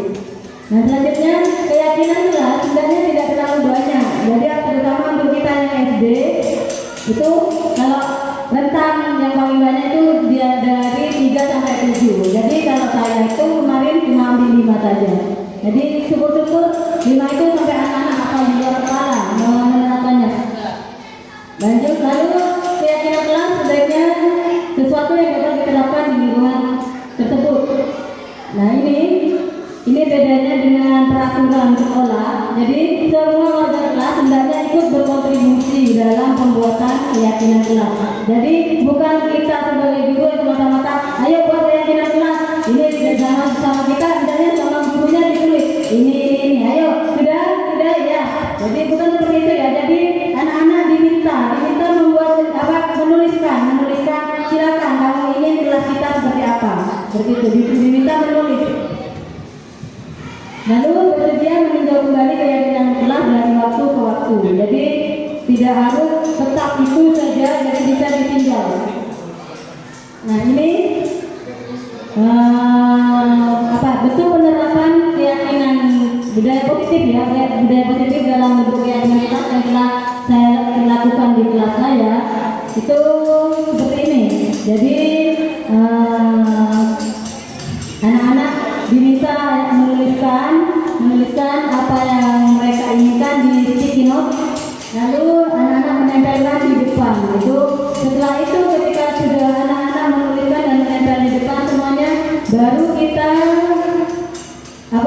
bentuk dalam kelompok besar. Misalnya dari 27 anak kemarin itu saya bagi menjadi, karena kalimat-kalimatnya ada yang sejenis atau mirip, jadi saya bagi menjadi 5. Jadi seperti itu. Dan itu adalah hasil dari keyakinan kelas murid-murid saya. Lanjut, masih 2 lagi. 5 kebutuhan dasar manusia. Ini adalah budaya positif yang selanjutnya. Ini menurut William Glasser dalam teori ada 5 kebutuhan dasar manusia. Yang pertama itu kebutuhan bertahan hidup atau survival. yang selanjutnya yaitu kasih sayang dan rasa diterima. Itu kebutuhan dasar kita, kebutuhan dasar manusia. Yang selanjutnya kesenangan. Selanjutnya lagi penguasaan dan lanjut kebebasan. Ini 5 kebutuhan dasar manusia. Jadi kebutuhan dasar bertahan hidup, kasih sayang dan rasa diterima, kesenangan, penguasaan dan kebebasan. 5 itu merupakan kebutuhan dasar kita sebagai manusia. Nah, ini hanya penjelasannya ya. Jadi seperti apa sih kebutuhan bertahan hidup? Yaitu kebutuhan yang bersifat biologis seperti makan, kesehatan, rumah, dan seperti itu. Yang berhubungan dengan reproduksi juga seperti itu ya. Dan kasih sayang dan rasa diterima ini kebutuhan ini untuk 3 kebutuhan berikutnya adalah kebutuhan psikologis. Jadi kebutuhan yang untuk disayangi dan juga diterima. Selanjutnya penguasaan, kebutuhan pengakuan atas kemampuan, kebebasan dan juga kesenangan. Seperti ini. Jadi kebutuhan kita. Lanjut ke 5 posisi kontrol. Ini ada 5 posisi kontrol seorang guru. Jadi mungkin kita selama ini telah tanpa sadar menjadi salah satu dari ini, dan mungkin ini terus berlanjut ya tiap hari tanpa kita sadari. Yang pertama, posisi pemburu. Jadi posisi kontrol guru itu ada posisi penghukum. Yang kedua, posisi pembuat merasa bersalah. Yang ketiga, posisi teman. Yang keempat, pemantau, posisi pemantau, dan yang selanjutnya itu yang kelima adalah posisi manajer. Ini. Nah, sekarang 5 posisi kontrol. Kita ibaratkan dulu ya, misalnya bapak, ibu berdua itu dengan teman yang paling dekat. Misalnya ini. Nah, mengepakkan tangan misalnya ya, misalnya seperti ini. Coba Anda bayangkan bahwa Anda menyimpan sesuatu di tangan Anda dalam bentuk kepakan. Jadi seperti ini. Anda perlu menjaga benda tersebut sekuat tenaga karena begitu pentingnya. Nah, sekarang pertanyaannya, sementara rekan Anda meminta Anda untuk membukanya dengan cara membujuk, menghardik, mengintimidasi, memarahi, dan selanjutnya misalnya menggelitik atau menggoda, bahkan menawari uang. Nah, coba misalnya Bu Fat, kira-kira apa yang Ibu lakukan ketika Ibu mempunyai sesuatu yang berharga di tangan ini, terus teman Anda atau suami Anda misalnya ya, kira-kira apa yang Ibu Fat lakukan? Apa membuka atau tetap bertahan?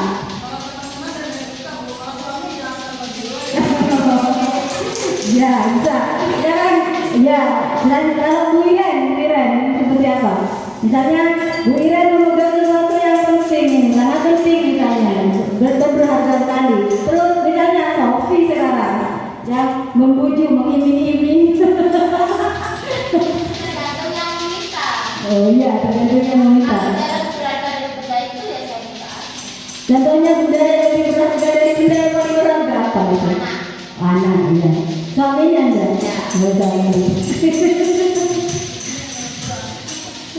Ya, jadi jawaban ini tergantung ya, betul kata Bu Iren.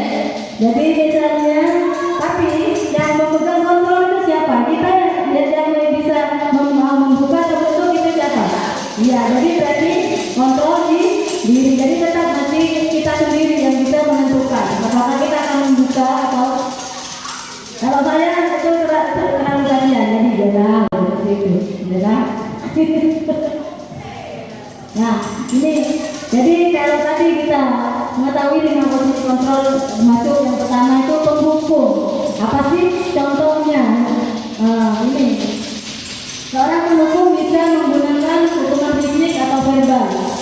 Nah, ini contohnya biasanya itu seperti kata-kata seperti ini, patuhi aturan saya atau awas, seperti itu ya. Ada kan, tenang mendengar, atau kamu itu selalu saja salah. seperti itu. Lanjutnya misalnya lagi selalu pasti kamu yang terakhir seperti di kelas saya misalnya selalu seperti itu. Nah itu yang membuat merasa bersalah. Biasanya guru akan bersuara lebih lembut, tidak seperti yang posisi penghukum. Dia akan lebih lembut, tapi membuat murid merasa rendah diri atau merasa bersalah dan merasa salah gitu ya. Jadi tidak nyaman ya. Contohnya ibu sangat kecewa sekali sama kamu, misalnya seperti itu.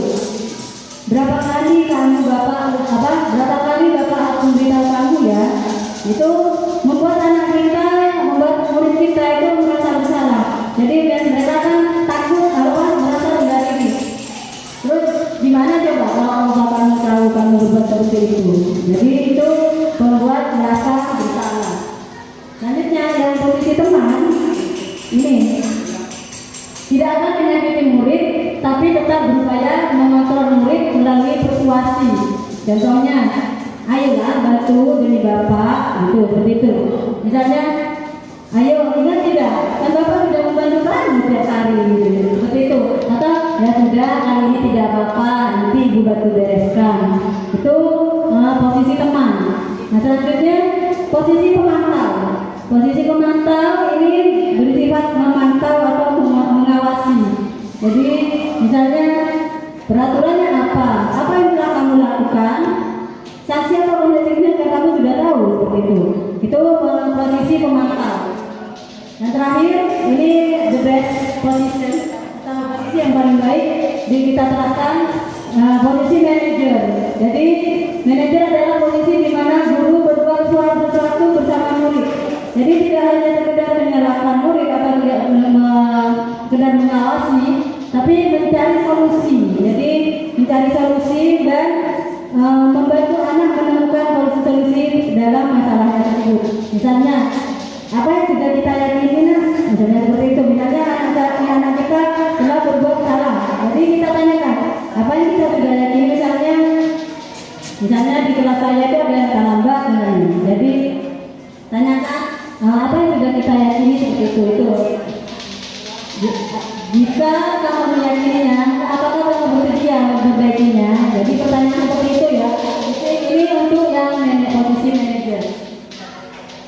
Nah ini contohnya seperti itu. Jadi kalau misalnya penghukum itu guru menghardik, membentak, menyakiti, menyindir. Kalau yang membuat merasa bersalah, berceramah. Ini yang biasanya tukang ceramah ID ya. Itu membuat kekecewaan yang dalam. Terus kalau yang posisi teman membuatkan alasan-alasan untuk murid-muridnya, untuk memantau, menghitung dan mengukur, itu ya. Ini. Nah dampak pada murid kalau dia di dalam posisi menghitung itu murid akan tetap mengulangi. Jadi murid akan tetap mengulangi kesalahan. Kalau yang membuat merasa bersalah rendah diri. Jadi merasa rendah diri. Kalau teman tergantung tidak mandiri. Jadi murid itu akan bergantung sama gurunya terus. Untuk memantau ini berdasarkan pada data pada diri sendiri. Jadi mendapatkan hadiah atau mendapatkan hukuman. Untuk manajer mengevaluasi diri ini. Ya, kita lanjut. Ya, ini terakhir. Ya, ini segitiga restitusi adalah materi terakhir dalam budaya positif. Jadi, nah ini apa itu segitiga restitusi?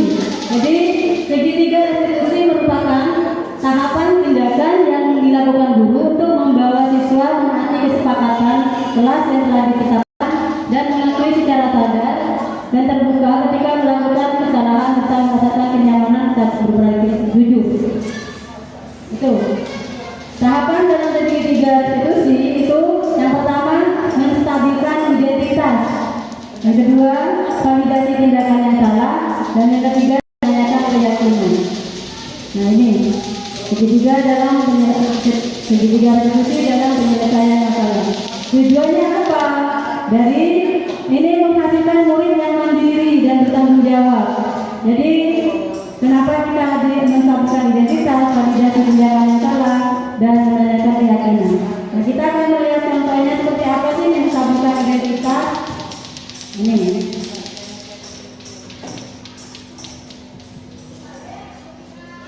Ini kalimat-kalimat ini yang biasanya dipakai untuk validasi tindakan yang salah. Padahal kamu bisa melakukan yang lebih buruk dari itu ya, seperti itu. Kamu masih punya alasan mengapa kamu melakukannya. Jadi itu validasi tindakan yang salah. Kalau menstabilkan identitas itu berbuat salah tidak apa-apa. Semua orang juga berbuat salah. Tidak ada manusia yang sempurna itu. Dan kalau yang terakhir ini menanyakan keyakinan. Jadi setelah anak ditanyakan seperti yang tadi, baru kita apa yang kita percayai di kelas dan apa nilai-nilai umum yang telah kita sepakati begitu. Apa bayangan kita tentang kelas yang ideal, gitu ya, seperti itu. Kamu mau jadi orang yang seperti apa? Nah ini menanyakan keyakinan anak. Ini contohnya.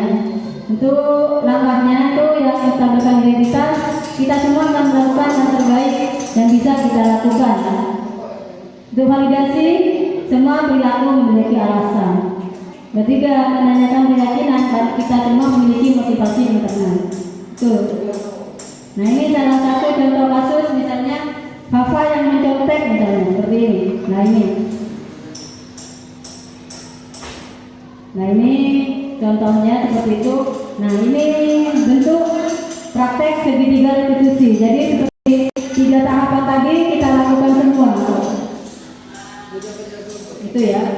Nah itu saja. Mungkin ada pertanyaan. Saya mau melihat videonya yang tadi. Ya. Ya. Sementara itu dari saya.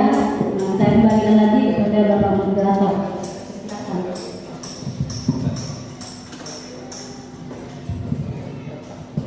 Luar biasa, tepuk tangan untuk Bu Sulis.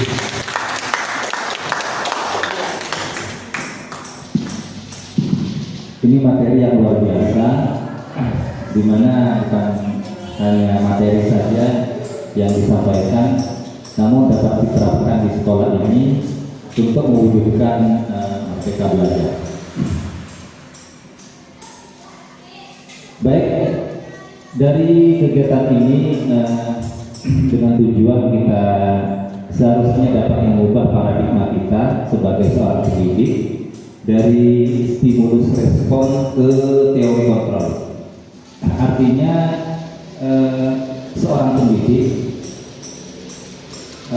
menjadi hubungan positif begitu antara pendidik dengan murid. Sebagai contoh misalnya,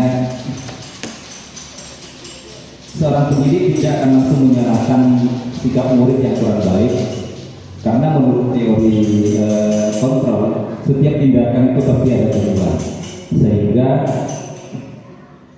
pendidik itu akan melakukan komunikasi dengan peserta didiknya untuk menyelesaikan sebuah masalah. Maka dari itu barangkali Bapak Ibu Guru akan menanyakan tentang materi yang disampaikan Ibu Sulis tadi terkait dengan gambaran perbedaan tadi antara hukuman, konsekuensi, restitusi dan lain-lain, termasuk juga keyakinan kelas dan 5 positif kontrol yang terakhir yang juga disampaikan materi itu.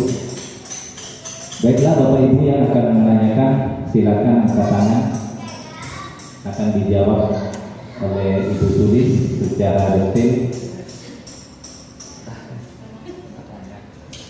Pak, saya Pak Kontrator. Oh iya, silakan Bapak.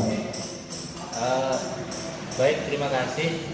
Tadi sekilas saya melihat, tidak usah ada Pak. Tidak usah, dekat kamera. Bisa ke depan ya Bapak, karena ke depan di video Pak. Ya silakan. Oh iya Pak, sekalian.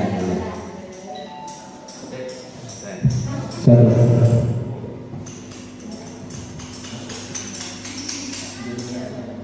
Bisa menghadap ke kamera. Baik, terima kasih. Sekilas tadi di sini Pak. Tadi ada gambaran terkait kontrol. Yang saya tangkap itu ada menang kalah, kemudian kontrolnya, kemudian menang-menang seperti itu Pak. Jadi karena kebetulan saya sebagian besar ada di bidang prestasi, tentu tidak bisa lepas antara menang dan kalah. Jadi pasti ada menang dan kalah seperti itu. Apalagi dewasa ini menjelang tahun ajaran baru, banyak sekali kompetisi di sekolah-sekolah yang memang pada akhirnya mencari yang menang dan mencari yang kalah. Bukan bahasanya mungkin bukan seperti itu mungkin ya. Bukan seperti itu, bukan berarti yang tapi tetap ada juara dan anak-anak merasa kalah ketika tidak juara. Dan menurut saya pribadi, tidak semua kalah itu jelek. Bahkan banyak sekali dari anak-anak saya itu dia termotivasi karena kalah. Nah mungkin saya sedikit agak bingung ketika kita harus berpikir harus menang-menang seperti itu. Karena kalah itu buat saya tidak jelek. Bahkan beberapa anak itu malah dia termotivasi karena dia kalah. Seperti itu mungkin Pak. Jadi ada gambaran tentang itu. Terima kasih. Baik, bisa langsung dijawab oleh Bu Sulis. Cuma saya akan menambahkan sedikit tentang menang dan kalah, bahwa anak didik kita itu ini kan masih berproses. Menang kalah itu biasa, karena kegagalan adalah keberhasilan yang tertunda, begitu. Tidak dari proses itu kita bisa melakukan yang terbaik untuk peserta didik kita, lebih-lebih nanti bisa menang begitu. Maka dari itu akan dijelaskan oleh Ibu Sulis sebagai pemateri yang kedua. Terima kasih Bapak Moderator. Saya juga menyampaikan terima kasih kepada Bapak Faiz atas pertanyaannya. Jadi mungkin Pak Faiz itu tadi lebih ke karena beliau ini sebagai guru dan tentunya memang harus ada dua. Begini Bapak, seperti yang tadi disampaikan oleh Pak Faiz tadi, bahwa memang di dalam suatu kompetisi memang harus ada menang kalah. Nah, tapi seperti yang Pak Faiz tadi itu, kenapa anak-anak bisa termotivasi karena kalahnya? Karena sudah mereka memiliki teori kontrol bahwa dirinya itu menang dan menang itu. Jadi kalah itu sebenarnya menang yang tertunda. Seperti itu Bapak. Jadi kenapa murid-murid Pak Faiz merasa beruntung, karena berkata dari kalah itu dia mendapatkan banyak hal.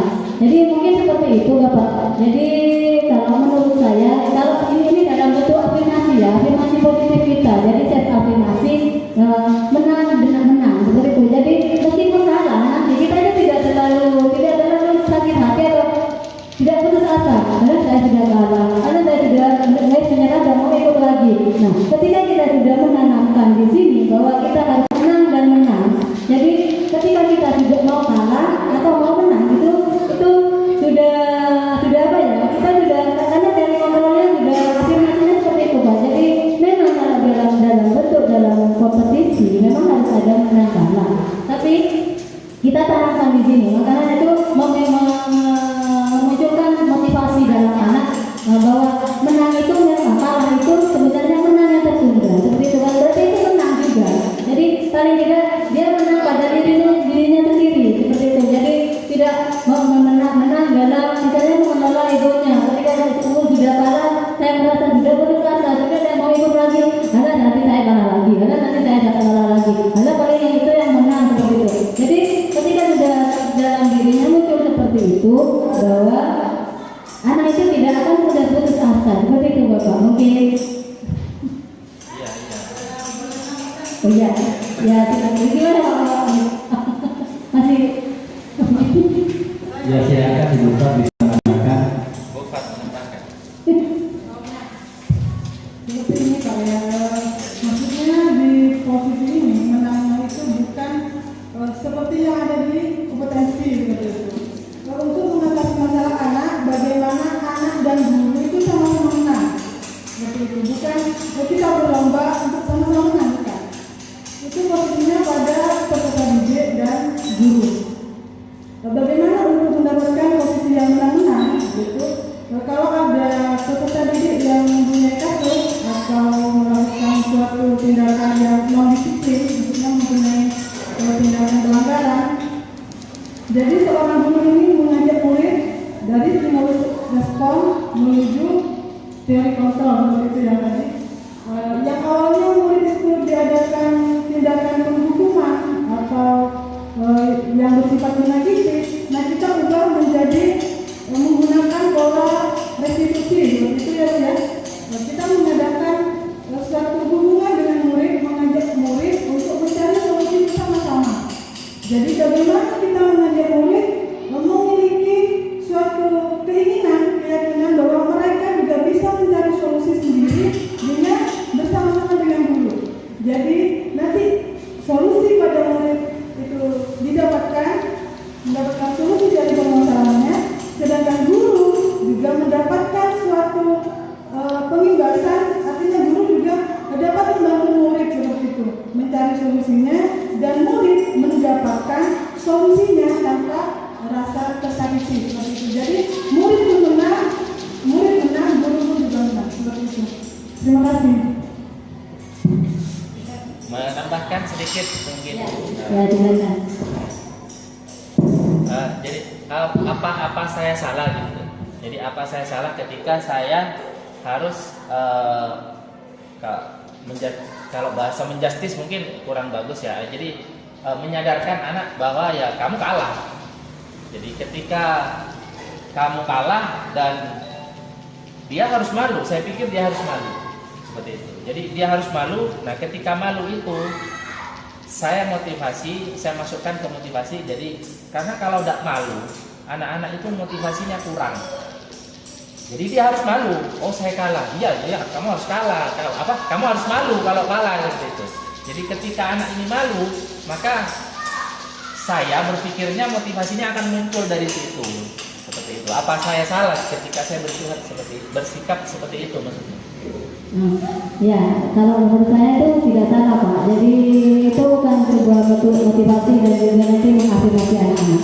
Jadi itu seperti yang disampaikan Ustaz itu. Jadi kita sudah menangnya itu mencarikan solusi dan anak-anak itu mendapatkan solusinya seperti itu Bapak. Tidak salah.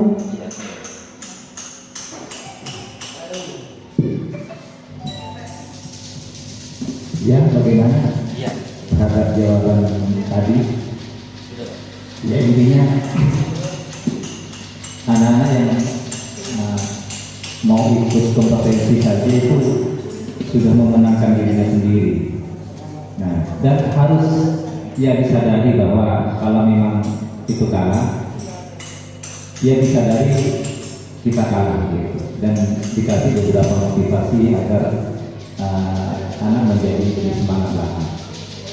Baik, mungkin ada pertanyaan yang lain. Ya silakan Ibu, maju ke depan.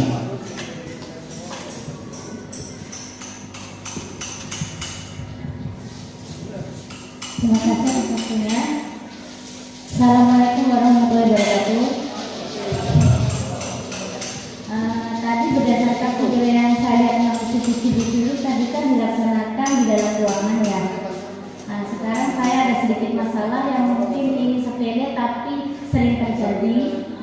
Bagaimana ketika ada siswa yang bertengkar di luar kelas, lalu ketika kita datang, para siswa ini sudah menjadi teman-temannya yang baik. Jadi sudah menjadi teman-temannya. Dan ketika kita ajak mereka ke dalam ruangan atau ke dalam kantor, itu susah, tidak mau. Jadi pertanyaannya, apakah memungkinkan atau boleh kita melakukan restitusi di depan teman-temannya itu?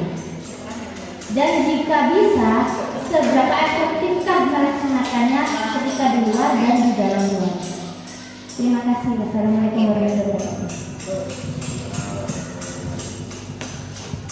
Bagus sekali pertanyaannya. Tepuk tangan dulu bagi yang bertanya.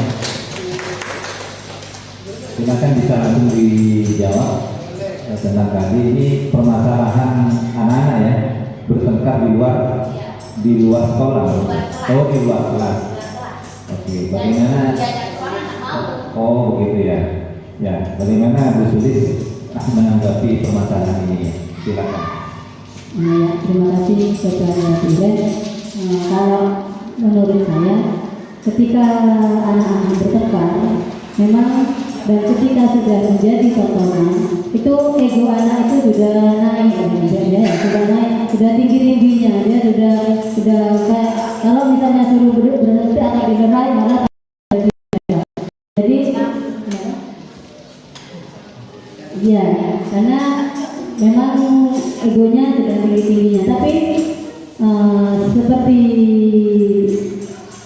sebuah pernah saya baca itu memang kalau menasehati itu ketika berdua, jangan ketika banyak orang itu.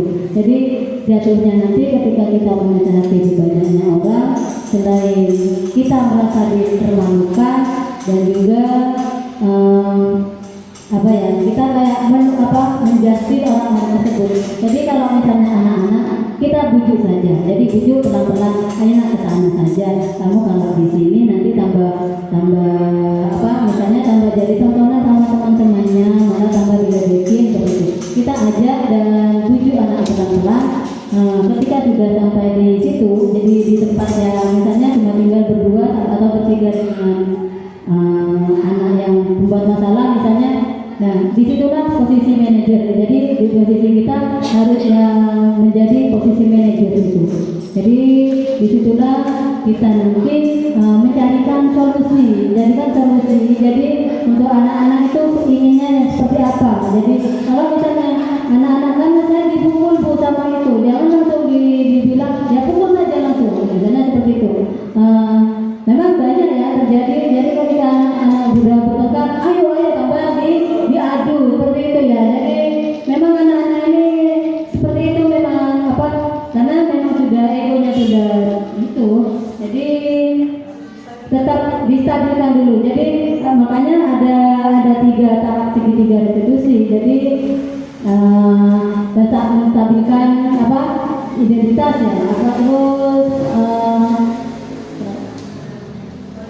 validasi tindakan yang salah. Setelah itu baru yang ketiga, kayak menanyakan keyakinan. Jadi itu Bu Iren. Jadi ketika tadi kan sudah ada bentuknya pertanyaannya seperti kita menstabilkannya dulu seperti apa. Jadi ketika kamu tidak salah, jadi semua orang biasa berbuat salah seperti itu ya. Misalnya Bu Sulis juga pernah salah seperti itu. Jadi terus seperti itu. Jadi anak tidak merasa saya salah karena sudah rendah. Jadi seperti itu ada tahapan, makanya segitiga restitusi ini ada tahapan-tahapannya yang nantinya membuat anak itu kembali ke kelompoknya dengan karakter yang lebih kuat seperti itu. Jadi mungkin itu Bu Iren, atau ada yang ingin menambahkan prinsip dulu Pak moderator.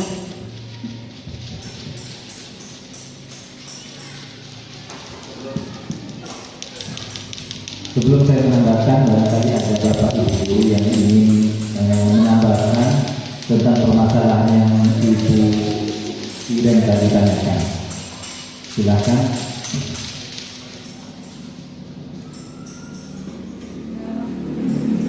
Ya, silakan. Pak. Ya. Kalau untuk menanggapi tanggapan dari Bu Iren tadi, apabila kita menemukan kasus di sekolah seperti itu, yang pertama kita menstabilkan dulu, membuat anak tenang. Kalau kita ngomong langsung, ayo kamu masuk, ayo kamu jangan diputar lagi, itu malah pembagian dulu. Karena seperti yang Ibu Sulis tadi sampaikan, itu masih egonya masih tinggi. Jadi kita ajak ke ruangan yang ini, kita stabilkan dulu, kita tenangkan anak dulu, baru nanti kita tanyakan kenapa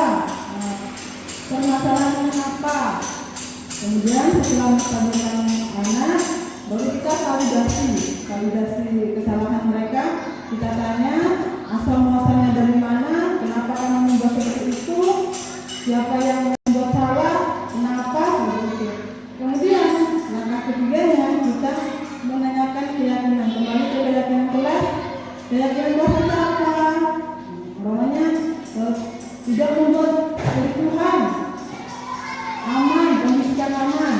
Kalau tidak, itu kan bahasa negatif ya. Kalau keyakinan itu sifatnya kata-katanya positif ya. Kita tanyakan dulu keyakinan kelasnya.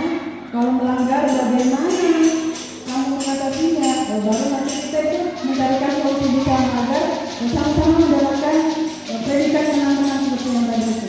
Ya, terima kasih.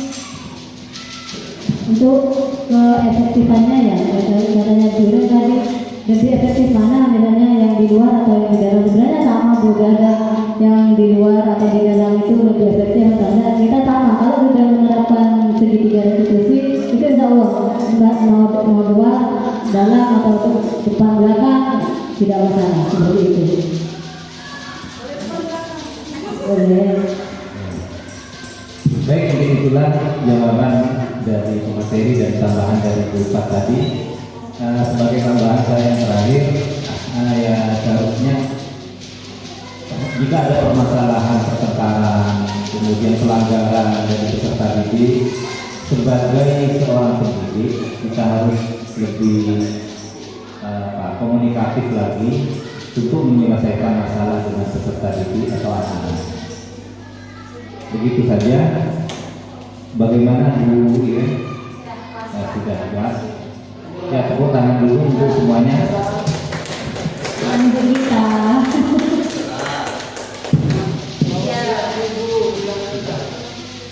Ada pertanyaan lagi? Kalau tidak ada pertanyaan, kami tutup. Semoga kegiatan diseminasi budaya positif ini bisa diterapkan di sekolah SDN Manding Timur 2 Kabupaten Sumeneb untuk mewujudkan merdeka belajar.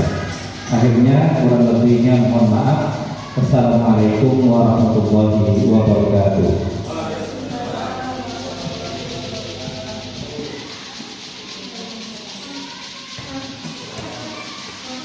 Berikut refleksi dari pelaksanaan aksi nyata saya kali ini.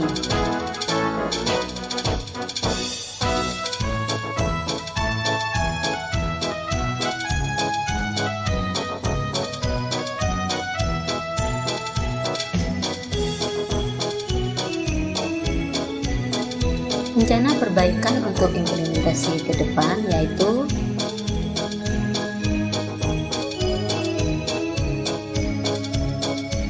terima kasih sudah menonton video saya. Semoga video ini bermanfaat dan saya sampaikan terima kasih. Salam dan bahagia. Assalamualaikum warahmatullahi wabarakatuh.